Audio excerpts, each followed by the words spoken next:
आज के युग में हर देश का यह सपना होता है कि उसके पास अपना एक स्पेस एजेंसी हो और वह स्पेस की दुनिया में सबसे आगे रहे। तो नमस्कार दोस्तों, स्वागत है आपका हमारे यूट्यूब चैनल में।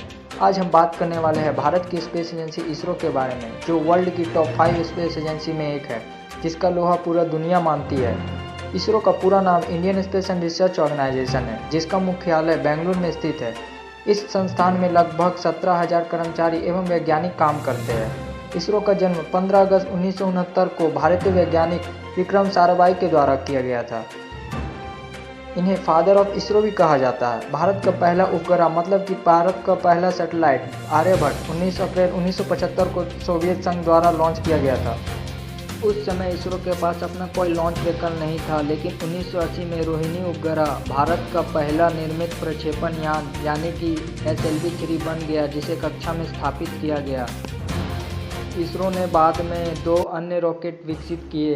PSLV यानी पोलर सैटेलाइट लॉन्च व्हीकल। यह रॉकेट कम वजनी उपग्रह को पृथ्वी की कक्षा में ले जाने में सक्षम है।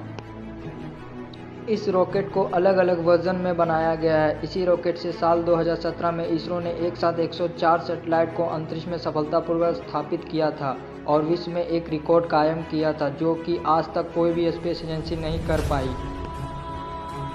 104 सैटेलाइट में कुछ सैटेलाइट अन्य देशों का भी था। दूसरा रॉकेट GSLV यानी जियो स्टेशनरी सैटेलाइट लॉन्च व्हीकल, जिसे हम भारत का बाहुबली भी कहा जाता है। इसका इस्तेमाल कोई भी उपग्रह को पृथ्वी के कक्षा से सबसे ज़्यादा दूर तक के लिए किया जाता है।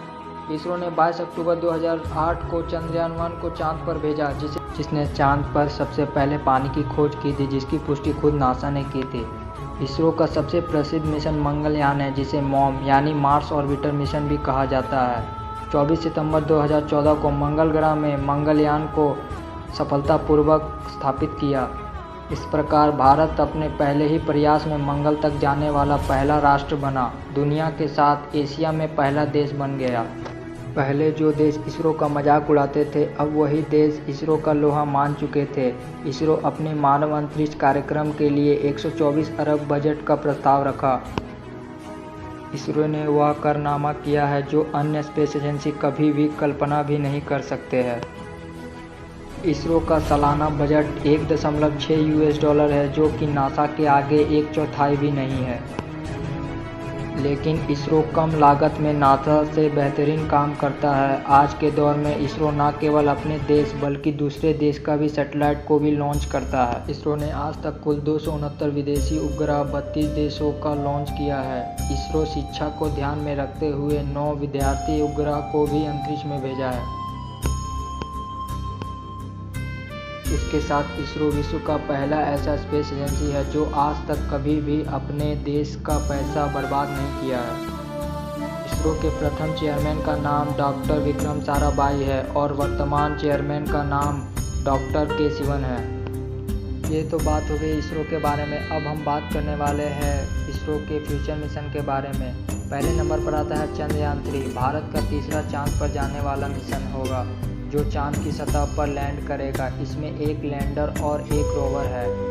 दूसरे नंबर पर आता है आदित्य L1। भारत का पहला सूर्य का अध्ययन करने वाला मिशन होगा, जो सूर्य का अध्ययन करने के लिए सूर्य के नज़दीक में भेजा जाएगा। यह एक ऑर्बिटर मिशन होगा। तीसरे नंबर पर आता है गगनयान। भारत का पहला मानव अंतरिक्ष रहित मिशन होगा। इसका लॉन्चिंग डेट 15 अगस्त 2021 तक रखा गया है। चौथे नंबर पर आता है मंगलयान-2। भारत का दूसरा मंगल मिशन होगा, जिसमें एक ऑर्बिटर और एक लैंडर और एक रोवर होगा। तो दोस्तों, आज के लिए बस इतना ही। अगर आपको ये वीडियो अच्छा लगा हो तो प्लीज़ लाइक कीजिए, सब्सक्राइब कीजिए और बेल आइकन को दबा दीजिए, और हो सके तो ज़्यादा से ज़्यादा शेयर कीजिए। धन्यवाद।